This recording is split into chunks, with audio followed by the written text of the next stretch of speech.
नमस्कार भाइयों। देखिए, मैं एक विषय पर आया हूँ, ख़ास करके गायत्री परिवार से, क्योंकि मैं कई सारे आश्रम देखा हूँ, कई सारे आश्रम में भी घूमा हूँ, रहा हूँ, देखा हूँ और वहाँ का ज्ञान का तत्वज्ञान के बारे में भी थोड़ा जाना हूँ। तो ये मुझे इतना ख़ास इसलिए लगा, ये गायत्री परिवार मेरे लिए ख़ास इसलिए लगा, यहाँ कोई जात पात पंथ भेद कोई भेदभाव नहीं। तो इसका आगे हम और सवालें करेंगे गुरु जी से, आचार्य जी से। आचार्य जी, आपके नाम बताइए और आपके परिचय कीजिए। मेरा नाम जी हरिनाम सिंह। जी मैं कलकत्ता में निवास करता हूँ और नेटिव प्लेस हमारा उत्तर प्रदेश उन्नाव ज़िला है। आचार्य जी, आप इस गायत्री परिवार से कितने समय से जुड़े, यानी कितने साल से आप जुड़े हैं? जी इस गायत्री परिवार से जुड़ने के बारे में बोलने के पहले मैं जी एक बार गायत्री महामंत्र का उच्चारण करूँगा। जी जी साथ में मैं भी करूँ? हाँ, आपने अपने गुरु को भी याद करूँगा। जी जी। ओम भूर्भुवः स्वः तत्सवितुर्वरेण्यं भर्गो देवस्य धीमहि धियो यो नः प्रचोदयात्। ओम गुरुर्ब्रह्मा गुरुर्विष्णु गुरुरेव महेश्वरः गुरुरेव परब्रह्म तस्मै श्री गुरुवे नमः। अखंडमंडलाकारं व्याप्तं येन चराचरं तत्पदं दर्शितं येन तस्मै श्री गुरुवे नमः। गुरु की असीम कृपा, जी सूक्ष्म रूप में उपस्थित गुरु सत्ता माँ गायत्री की असीम कृपा से आज मैं अपने बारे में जी आपको बताने जा रहा हूँ। जी गायत्री परिवार से जुड़े हुए तो हमको लगभग सन 80 से मैं जुड़ा हूँ। यानी 1980, 1980 यानी लगभग 42 साल हो गया। 80 से जुड़ा हूँ। जी इस तरह से कि हमारे जो फादर इन लॉ थे जी। वो डिग्री कॉलेज में बड़े बाबू थे। अच्छा तो परम पूज्य गुरुदेव का उन्होंने दर्शन किया था। जी।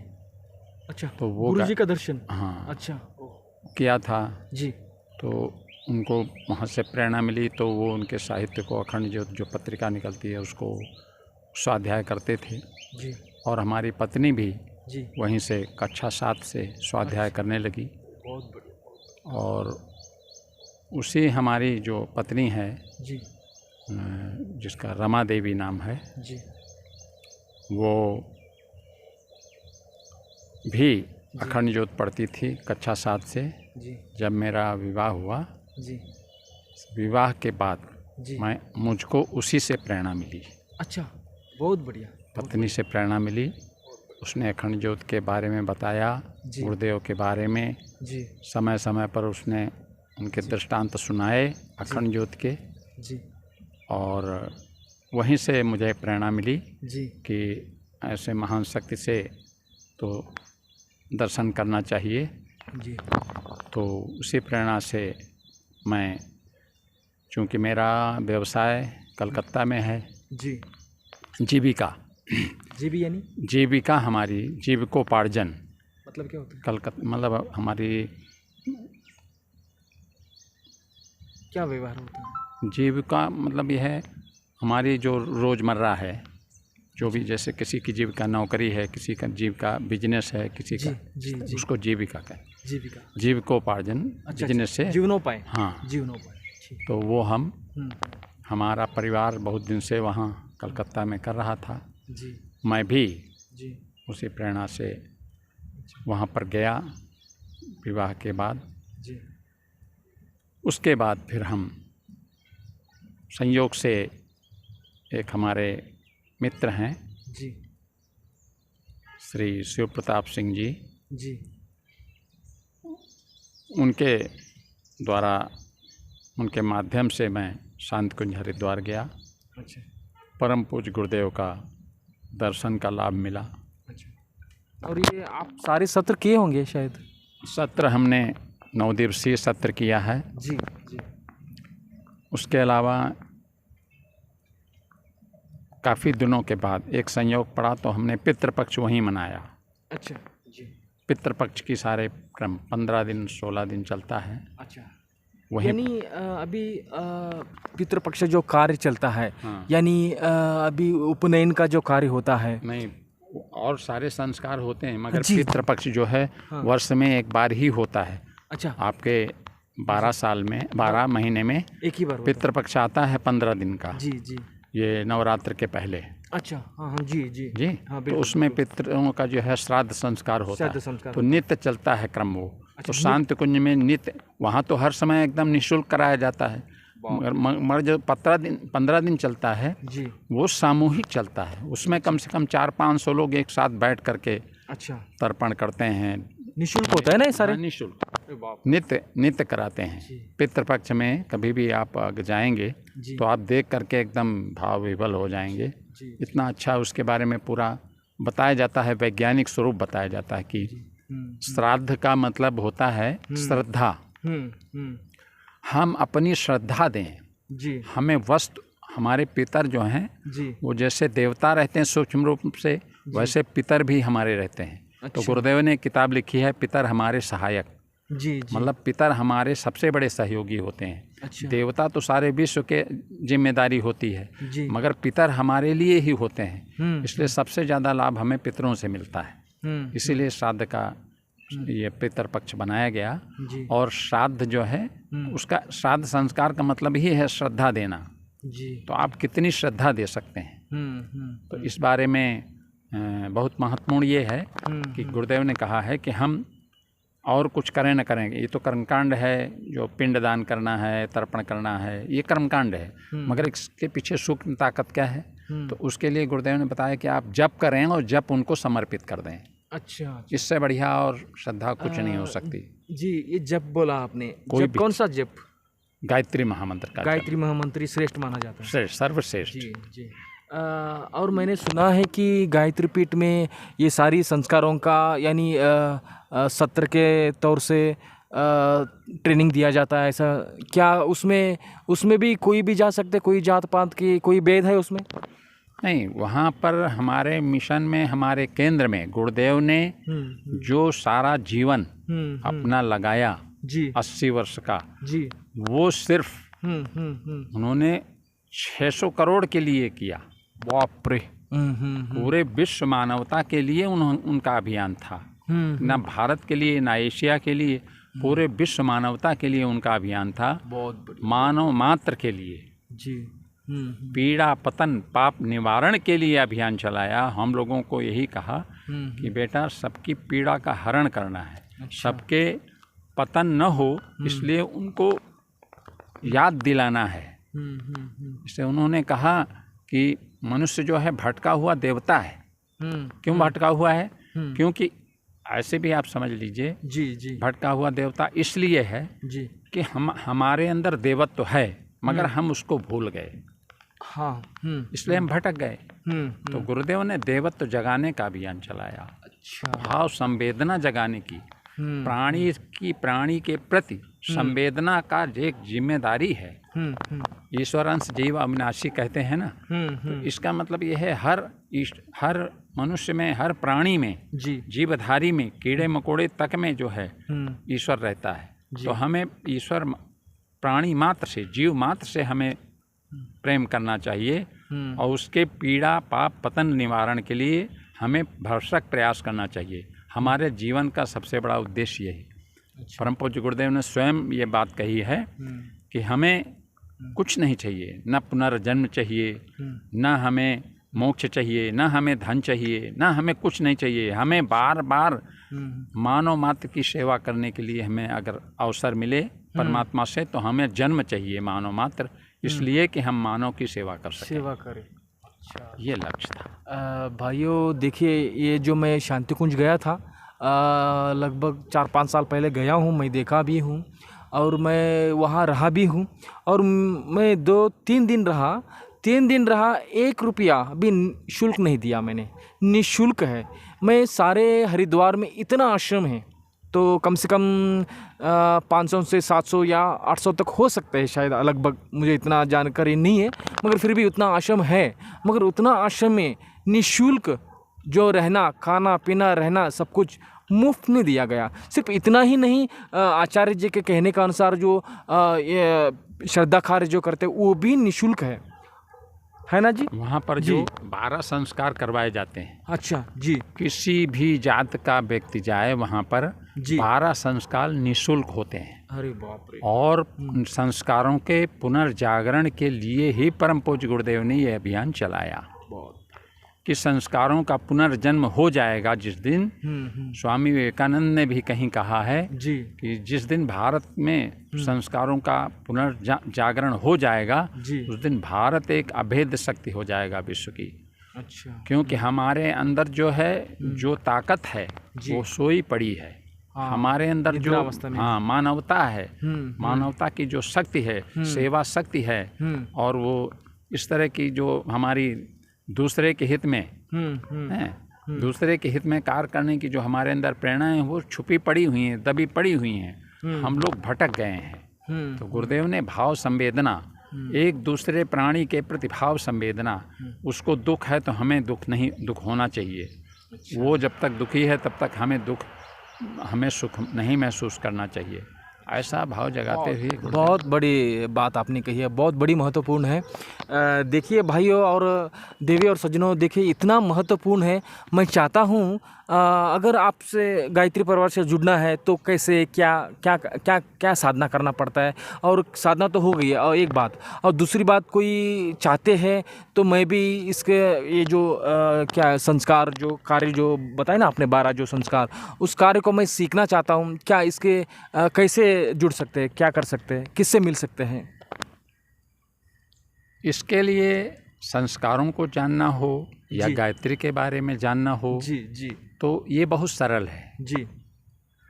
अगर आप शांति कुंज जाएं जी तो वहाँ आपके लिए सारी सुविधाएं हैं। 9 दिन का सत्र कर सकते हैं, 3 महीने का सत्र करते हैं। वहाँ कई सत्र चलते हैं। 9 दिन का जो है सबसे छोटा सत्र होता है जी। उसमें, और विशेष सत्र भी चलते हैं। 5 दिवसीय कुटीर सत्र चलते हैं, विशेष साधना सत्र चलते हैं। ये सब निःशुल्क हैं। तो वहाँ पर गायत्री से जुड़ने का बहुत सरल उपाय है। आप गायत्री महामंत्र का जप कहीं भी कैसे भी कर सकते हैं। 24 घंटे में किसी भी स्थिति में गायत्री महामंत्र का जप किया जा सकता है। कहीं भी, कोई भी जगह पर किसी भी जाति का व्यक्ति कैसे भी जप कर सकता है। उसका तत्क्षण परिणाम आता है, क्योंकि गायत्री महामंत्र जो है उसकी जो है साइंटिफिक रिसर्च हो चुकी है। उनके जो 24 अक्षर हैं, उन 24 अक्षरों में जो संयुक्त शक्ति, जो उसके अंदर गुम्फन है एक दूसरे के प्रति, जो एक आगे पीछे जिस तरह उन गुम्फन किया गया है शब्दों को, उसके अंदर ऐसी अदृश्य शक्ति है कि किसी को भी उसका लाभ मिल सकता है। हमारे शरीर के अंदर 24 मर्म केंद्र हैं। तो 24 जब हम मंत्र बोलते हैं तो 24 मर्म केंद्रों में कंपन होता है। और कंपन के साथ साथ फिर हमारी जो सुप्त ग्रंथियां हैं, जिनको इंड्रोक्राइन ग्रैंड कहते हैं, उनमें जो है सेक्रीशन होता है। तो अलग अलग ग्रंथियां अलग अलग विषय के लिए जिम्मेदार हैं। किसी में साहस है, किसी में निर्भीकता है, किसी में पराक्रम है, किसी में धन है, किसी में कुछ। इस तरह 24 शक्तियां जो है हमारी मर्म केंद्र, वहाँ से जो है सिक्रेशन होता है, और वही गुण हमारे अंदर फिर विकसित होना शुरू हो जाते हैं। अच्छा, जैसे हम गायत्री मंत्र का पठन करते ही हमारे जो लुप्त हुए जो शक्तियाँ जागृत होने लगती हैं। जो और एक बात मुझे याद आ गया, आपने 24 का अक्षर का बारे में बताया, यानी गायत्री मंत्र का 24 अक्षर है। तो इस 24 अक्षर को मुझे सुनते ही मुझे और 1-2 विषय याद आ गया। एक जो है 24 अवतार, विष्णु भगवान के जो है 24 अवतार होते हैं। लोग कहते हैं, लोगों से हमने सुनते हैं 10 अवतार, 10 तो प्रमुख होते हैं, मगर भगवान की 24 अवतारें होते हैं। सिर्फ 24 अवतार के अलावा और 24 और एक खास है। तो भगवद गीता में क्षेत्र विभाग योग में जो बताया गया है, ये लोग जो कहते हैं शरीर जो है पंच तत्व से जुड़ी है, सिर्फ पंच तत्व से न जुड़ी है, 24 तत्वों से जुड़ी है भाई जी। तो शरीर तो पंच तत्व का ही है, जी जी मगर 24 अवतारों की भी बात है। जी अवतार तो अवतारी सत्ताएं तो अनंत हैं। जी जी अवतारी जो सत्ताएं हैं वो अनंत हैं। जी जी जब जब कहते हैं ना, जब जब होए धर्म के हानि, जी बाढ़ही असुर अधम अभिमानी, जी तब तब प्रभु धरि मनुष्य शरीरा। जी। अच्छा, तो अभी आपने हनुमान जी, राम जी, ये सारे इस मंत्र में हैं? इस मंत्र में सारे हैं, सारे? सारे मैं बता रहा हूँ आपको। जी प्लीज़ प्लीज़। जैसे पहली शक्ति जो है 24 अक्षरों को बारी बारी से समझिएगा। जी प्लीज़। पहला अक्षर है जी तो वहाँ शुरू होता है। जी तो पहला है गणेश भगवान का, जी दूसरा है नृसिंह भगवान का, जी। तीसरा है विष्णु भगवान का, हम्म चौथा है शिव भगवान का, हम्म। पांचवा है कृष्ण भगवान का, जी छठा है राधा जी का, जी सातवां है महालक्ष्मी का, आठवां है अग्नि भगवान का, नौवां है इंद्र भगवान का, 10वां है सरस्वती माता का, जी 11वां है दुर्गा माता का, 12वां है हनुमान जी का, 13वां है पृथ्वी माता का, जी 14वां है सूर्य भगवान का, 15वां है राम जी का, जी। 16वां है सीता माता का, 17वां है चंद्रमा जी का, 18 है यम काल, 19वां है ब्रह्मा जी का, 20वां है वरुण जी का, 21वां है नारायण जी का, 22वां है हयग्रीव का, साहस का प्रतीक, 23वां है हंस का, 24वां है तुलसी का। ये 24 महाशक्तियाँ 24 अक्षरों से मतलब जुड़ती हैं। बाप। तो अलग अलग शक्ति अलग अलग गुणों के लिए निमित्त है। जैसे गणेश भगवान है, ये सफलता की शक्ति है, विघ्न विनाशक शक्ति है। जी। तो अगर गणेश के आप ध्यान करते हैं तो कामों में सफलता मिलती है, कठिन कामों में विघ्नों का नाश होता है, बुद्धि की वृद्धि होती है। इसी तरह 24 शक्तियाँ अपनी अपनी शक्ति लेकर के काम करती हैं। तो ऐसा परम पूज्य गुरुदेव ने बताया है, गायत्री महामंत्र का एक अक्षर, उसकी गहराई आज तक विश्व में, इस ब्रह्मांड में आज तक उसकी गहराई कोई नाप नहीं पाया है। इतनी शक्ति है एक शब्द में। तो ये इतना ही बहुत है, इसके अलावा और ज़्यादा जाने की आवश्यकता नहीं है। और वैज्ञानिक तौर से मैं जब हरिद्वार में गया था शांति कुंज में, तभी मैंने ये भी सुना हूँ कि जो उस मंत्र को यानी 24 घंटा और 365 दिन, तो इसको चालू रखे थे तो एक बंद कमरे में, बिल्डिंग में, तो वो क्या हो गया अचानक, यानी वो शक्ति इकट्ठा होते होते होते वो दीवारें फूट गए हैं। ये भी मैंने सुना है, क्योंकि इतना ताकत होती है। अगर वो निर्जीव वस्तु में ऐसा इतना फूट के जाती है, अगर हम सजीव वस्तु है, हम जीवित है, तो हमारे अंदर इसका पतन होगा तो क्या होगा? बहुत ही बढ़िया होगा ना। बिल्कुल जी जी। आपके अंदर जो है उस तरह के गुण जी, उस तरह की मतलब चरित्र जी, आपका व्यक्तित्व जी, वो डेवलप होना शुरू हो जाए। आप गए गुजरे हैं, देखिए वाल्मीकि जी क्या थे? कुछ नहीं थे। एकदम सही कहा आपने। ठीक है ना जी। अब उनको ऋषि ने कहा कि आप राम राम जपो, तो राम राम नहीं, वो मरा मरा करने लगे। तो मरा मरा करने लगे, बस उसी में उनका सिद्धि हो गई। तो शब्द ही ब्रह्म है, गुरुदेव ने सिद्ध किया है, इसका वैज्ञानिक स्वरूप दिया है, इस पर उन्होंने लिखा है वाङ्मय में। तो शब्द ब्रह्म है, हर शब्द ब्रह्म शक्ति है, हर शब्द में। तो किसी भी शब्द को आप अगर जपने लगें, किसी भी शब्द को, तो वही आपको सिद्ध हो। जब वो सिद्ध हो जाएगा तो उसका जो है उसकी शक्ति आपके सामने दिखाई पड़ने लगी। तो आपके कैसे दिखाई पड़ेगी? उसमें उसका आधार ये है कि जब कोई किसी के अंदर परिवर्तन आता है, तो जैसे कोई चोर है तो उसकी चोरी कम होने लगती है, ईमानदारी की तरफ जाने लगता है, यानी स्वभाव भी बदलने लगता है। हाँ, गुण पहले गुण भी बदलते हैं। पहले गुण आता है शरीर के अंदर। पहले आपके अंदर गुण आता है जी। कोई ऐसा गुण जब आप जप करना शुरू करेंगे, कुछ करेंगे, तो कोई ऐसा गुण आएगा।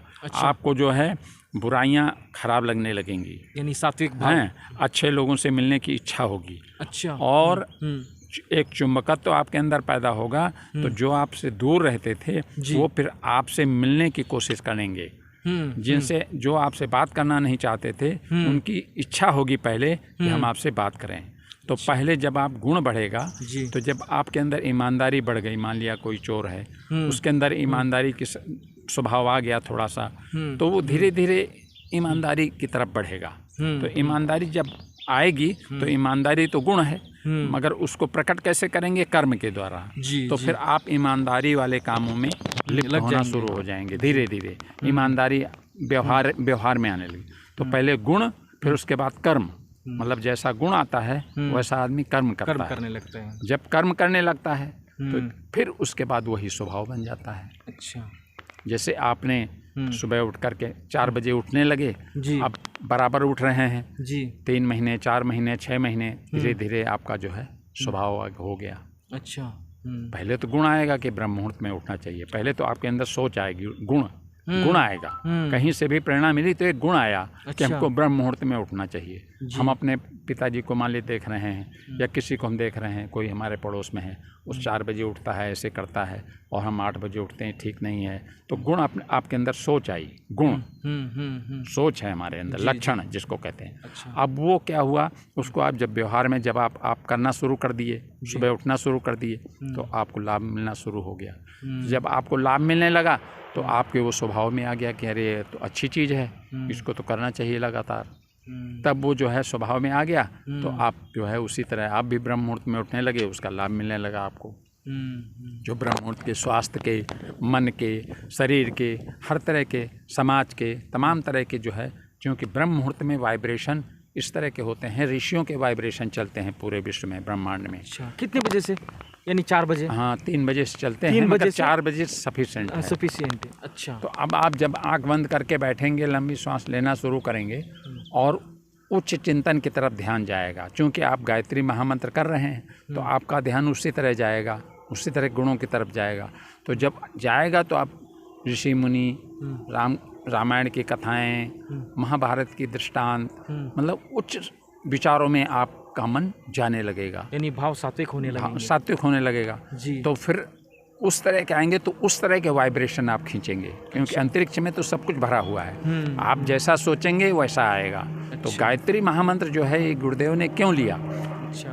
गायत्री महामंत्र का आधार क्यों लिया? क्योंकि दुनिया में परम पूज्य गुरुदेव ने बताया कि बेटा आने वाले दिनों में एक ही अभाव होगा, दुनिया में कोई अभाव नहीं होगा। न पैसे की कमी होगी, अच्छा, न पैसे की कमी होगी, न साधन की कमी होगी, किसी तरह का कोई अभाव नहीं होगा। अभाव होगा तो सिर्फ आस्था का होगा। अच्छा, आस्था गायब हो जाएगी। एक दूसरे के प्रति आस्था, देश के प्रति आस्था, परिवार के प्रति आस्था, समाज के प्रति आस्था, हमारी नैतिक जिम्मेदारी, अपनी जिम्मेदारियों के प्रति आस्था, वो जो है आस्था। तो आस्था डेवलप कैसे हो? तो ये हमारा रिलेशन है सीधे हमारी सोच से। हमारी जैसी सोच है वैसा ही हम काम करते हैं जी। हर चीज़ को पहले सोचा जाता है, फिर उसके बाद करना शुरू होता है। तो जब हमारी सोच ही नहीं ठीक है तो हम अच्छा काम करेंगे कैसे? तो हमारी सोच ठीक हो, इसलिए परम पूज्य गुरुदेव ने ये महामंत्र जो है सद्बुद्धि का मंत्र है। अच्छा, इसका अर्थ है उस प्राण स्वरूप, देव स्वरूप, सुख स्वरूप, श्रेष्ठ, पाप नाशक, दुख नाशक परमात्मा को हम अपनी अंतरात्मा में धारण करें। वह परमात्मा हमारी बुद्धि को सन्मार्ग की ओर प्रेरित करे। बढ़िया, बहुत सुंदर। ये इसका मूल अर्थ है। अब इसके पीछे एक एक अक्षर के पीछे पूरा ब्रह्मांड समाया हुआ है। इतनी व्याख्या है। बताया 24 देवताओं को भी बारे में बताया। देखिए सूत्रों, तो इतना महत्वपूर्ण है। यानी बहुत, देखिए हर दिन यानी हम मंत्र पठन करने से क्या क्या हमें स्वभाव होगा, क्या क्या सोच विचार आएंगे, सारे हमारे आचार्य जी ने हमें बताया। सिर्फ इतना ही नहीं, मैंने जो सवाल उनको पूछा था सिर्फ उतना ही नहीं, मेरे मन में कई सारे सवाल था, उसका भी जवाब मिल गया मुझे। ऐसा होता है जी। वो मैं आपको पूछा नहीं मगर अंदर था। हाँ। और उसका आपने उत्तर तो मिल गया, फिर सवाल करने की क्या जरूरत थी? वो बात जब कोई विषय आता है जी। तो अब जैसे परम पूज्य गुरुदेव ने ये सद्बुद्धि का, तो ये अब और क्लियर समझ लीजिए, साधारण आदमी समझाने के। धन की पूजा लोग करते हैं किस लिए? जी, धन पाने के लिए। बल की पूजा करते हैं दुर्गा जी की किस लिए? शक्ति पाने के लिए, हैं, बलवान बनने के लिए जी। बुद्धि की पूजा सरस्वती माता की होते हैं इसलिए कि हमारी बुद्धि तेज हो जाए जी। मगर देखिए धन का भी आप दुरुपयोग कर सकते हैं। धन का भी दुरुपयोग हो रहा दुनिया में, सभी लोग देख रहे हैं जी, हैं, तमाम लोग जो है उसका दुरुपयोग कर रहे हैं। इसी तरह बल का भी दुरुपयोग हो रहा है। जी बिल्कुल। जिसके पास बल है, बहुत चाहे वो राजनीतिक बल हो, चाहे शारीरिक बल हो, चाहे जैसा बल हो, मगर बल से दूसरे को जो कम बलवान है उसको परेशान किया जा रहा है। पूरे विश्व में नियम है। और तीसरा है बुद्धि का भी दुरुपयोग हो रहा है। हाँ, जो हमारा शासन विभाग है, साइबर क्राइम वगैरह हो, जी, क्राइम में भी है। उसके अलावा न्याय विभाग में भी दुरुपयोग है, वकील है, वकीलों में भी है, जी, और ये आपके पुलिस डिपार्टमेंट है। सारे डिपार्टमेंटों में जो है दुरुपयोग हो रहा है बुद्धि का, बहुत भ्रष्ट हो रहा है। ठीक है, अब तीनों शक्तियाँ आपने पाई तो बुद्धि दुरुपयोग हुआ। मगर जो सद्बुद्धि की शक्ति है, इसको दुरुपयोग कैसे करेंगे? आपको अगर सद्बुद्धि आ गई तो आप अपने परिवार से अच्छे से बात करेंगे, अपने मित्रों से अच्छी बात करेंगे, रास्ता चलते लोगों से अच्छी तरह व्यवहार करेंगे। कहीं गंदगी होगी तो उसको अपने आप उठाकर साफ कर देंगे। जब आप सद्बुद्धि आ जाएगी तो आप अच्छे कामों में लिप्त हो जाएंगे, तो उसका दुरुपयोग कहाँ होगा? वो तो सदुपयोग ही होगा। तो ये सद्बुद्धि का मंत्र है। और परम पूज्य गुरुदेव ने इसको कहा कि मैंने सूर्य से मांगा है। क्यों सूर्य से मांगा है? क्योंकि गायत्री का देवता जो है सूर्य है। अच्छा। सूर्य के अंदर जो एनर्जी है, सूर्य जो है वो गायत्री नहीं है, मगर उसके जिस कारण से सूर्य के अंदर उतनी ऊर्जा है, अच्छा, उतना प्रकाश है, उतनी शक्ति है, उतना तेज है, उसका नाम सविता है। वही गायत्री का देवता है। अच्छा। तो इसलिए गायत्री का देवता जो है सविता है, और सविता को ही धारण किया है गुरुदेव ने कि ये जो है कुछ निर्मल कर सकता है। यानी ये गायत्री देवी सूर्य का ही एक शक्ति है। सूर्य का ही शक्ति। अच्छा। गायत्री का देवता सूर्य है, सविता है। अच्छा। सूर्य नहीं, सविता। सविता क्या है? सविता जो है उसकी अंदर, जैसे हम हैं जी, हरिनाम सिंह हैं, मगर हमारे अंदर एक चेतना है। जी जी बिल्कुल। उस चेतना का भी एक नाम है जी। इसी तरह उसी को शक्ति कहते हैं। अच्छा। जिस शक्ति से हम काम कर रहे हैं उस शक्ति का यही नाम है कि वो ताकत है, शक्ति है, सोच है, ये है। उसके तमाम रूप हो सकते हैं। साहस है, ये हमारी शक्तियां हैं अंदर की, ये हमारी चेतना है। उसी तरह जो सूर्य की चेतना है वो सविता है। अच्छा। उसका जो तेजोमय शक्ति है वही, उसी का नाम सविता है। वही गायत्री का देवता है। इसलिए जब सूर्य की प्रार्थना होती है यज्ञ के पहले, सविता का स्तमन होता है, गायत्री स्तमन कहते हैं उसको। अच्छा। तो उसमें कहा जाता है शुभ ज्योति के पुंज अनादि अनुपम, ब्रह्मांड व्यापी आलोक करता, दारिद्र दुख भय से मुक्त कर दो, पावन बना दो हे देव सविता। पावन बना दो हे देव सविता। अच्छा, देव सविता। देव सविता। अच्छा, देवी सविता नहीं ना ना। अच्छा अच्छा। पावन बना दो हे देव सविता। तो वो जो ब्रह्मांड की जो सूर्य की जो चेतना है उसी को सविता कहते हैं। वही गायत्री का देवता है। इसलिए यज्ञ प्रारंभ करने के पहले जब अग्नि स्थापन होता है तो अग्नि स्थापन के बाद तब हम सविता भगवान की ही प्रार्थना करते हैं। अच्छा, बहुत बहुत आचार्य जी, आपने इतना विस्तार से बताया, हमें बहुत बहुत धन्य समझता हूँ। जो लोग देखेंगे इसके बारे में, जो गायत्री मंत्र के बारे में इतना विस्तार से आपने बताया, तो बहुत बहुत धन्यवाद आपके लिए।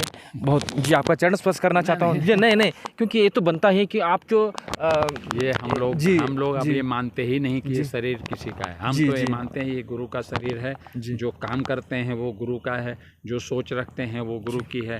जो हमें कोई प्रणाम भी करता है तो गुरु को ही प्रणाम करता है। अगर गुरु मेरे साथ न होता, ये जो सविता भगवान का जो पीला है, ये रंग गुरुदेव ने कहा मैंने सूर्य से मांगा है। किसलिए मांगा है? बेटा तेज दुनिया में चाहिए, तेज। अच्छा। तेज क्या करेगा? हमारे अंदर की शक्तियों को, दुर्गुणों को ख़त्म कर देगा।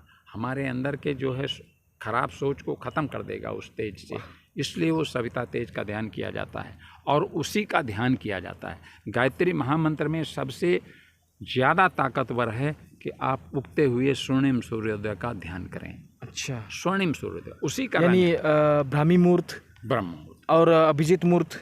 कभी जो नहीं, रात को भी आप बैठें तो आप दिन में आपने सूर्य को देखा है। देखिए, जो गायत्री यानी शांति कुंज में जब मैं था, तो जब भी करेंगे तो आप उसका परिणाम अच्छा रहेंगे। मगर आप खास करके ब्राह्मी मुहूर्त, अभिजीत मुहूर्त और गोधूली मुहूर्त। इस मुहूर्त में आप अगर इस गायत्री मंत्र को पठन करेंगे तो ज़्यादा परिणाम पड़ेंगे। बहुत जो बाकी समय में जो आप परिणाम पड़ेंगे ना, उससे अधिक परिणाम इस समय पर पड़ेंगे जी।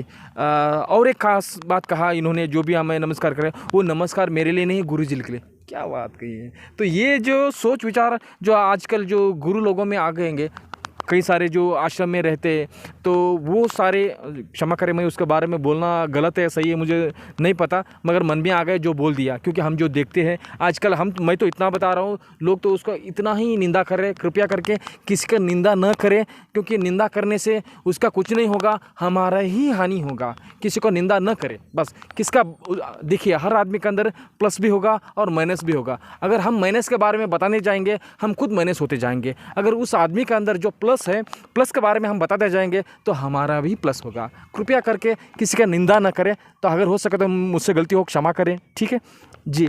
आचार्य जी से मिलकर मुझे बहुत धन्य का महसूस हो रहा है, बहुत धन्य समझता हूँ जी। आप जो इस वीडियो को पूरा अंत तक देखिए और शेयर कीजिए और सब्सक्राइब कीजिए, क्योंकि मेरा मकसद ये है कि विषय को यानी लोगों तक पहुंचना है, ठीक है।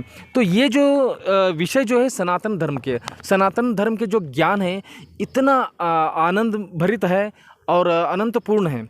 देखिए, सनातन धर्म के सारे जितना भी आचरण हैं, सारे के सारे वैज्ञानिक हैं।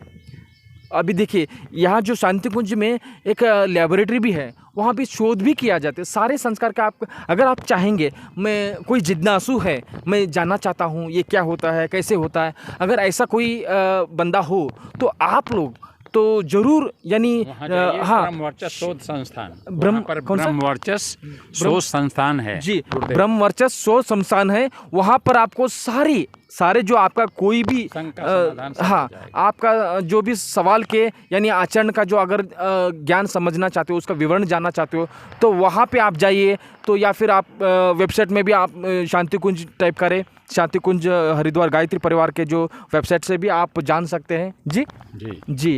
वहाँ पर ये भी है जी जी, आपको पूरे कोई भी जिज्ञासा हो धर्म के प्रति जी जी, कि पानी क्यों डालें, चावल क्यों डालें, फूल क्यों चढ़ाएं, ये क्यों चढ़ाएं, और यज्ञ से क्या होता है, मंत्र से क्या होता है जी, कैसे ऊर्जा काम करती है जी। ये ब्रह्मवर्चस्व शोध संस्थान जो है वो रिसर्च फाउंडेशन है गुरुदेव का द्वारा स्थापित। वहाँ इसी पर रिसर्च बराबर चलता रहता है जी। तो वहाँ जाएं, वहाँ दर्शन करें, वहाँ पर आपको बहुत सारी शंकाओं का समाधान अपने आप हो जाएगा जी। आजकल जो युवा लोग जो है वो सारे बिलीव नहीं करते, सही बात है, मैं उसका कुछ नहीं कहूँगा। अगर आप जो सोच विचार है सही है, मगर कम से कम उसको जो भी कहेंगे अपने शास्त्र के बारे में, अपना धर्म के बारे में, पहले कम से कम सुनो। मैं आपसे विनती करता हूँ, सुनो। सुनने के बाद आप उसके बाद ये क्या सही है क्या गलत है, तो उसके बाद अब ऐसी संस्था जो होती है, उस शोध केंद्र होती है, उसमें जाके जानेंगे तो उसका नतीजा क्या होता है, तो हम उसका ले सकते हैं। हम बिना सुने ही ये गलत है ऐसा जज न करें। आज कृपया करके मैं आपसे विनती करता हूँ जी। और आचार्य से मिलके तो मुझे तो बहुत आनंद हुआ, क्योंकि आज के दिन यानी गुरु की कृपा है और मुझे ऐसा यानी नष्ट न हो गया। आज का दिन एक एक पल भी जो है ना उसको उपयोग करना चाहिए, साधना में लगना चाहिए। मुझे जो कभी कभी ऐसे बातें भी होती है ना, वो साधना की बराबर ही होता है। मुझे ऐसा ही महसूस लगा। मैं इतना एक आधा घंटा से ज़्यादा होगा शायद, ये आधा घंटा मैं साधना किया ऐसा मुझे लग रहा है। हाँ जी जी जी, धन्यवाद आपसे मिलकर जी। आप सभी को धन्यवाद जी, धन्यवाद। जय गुरुदेव।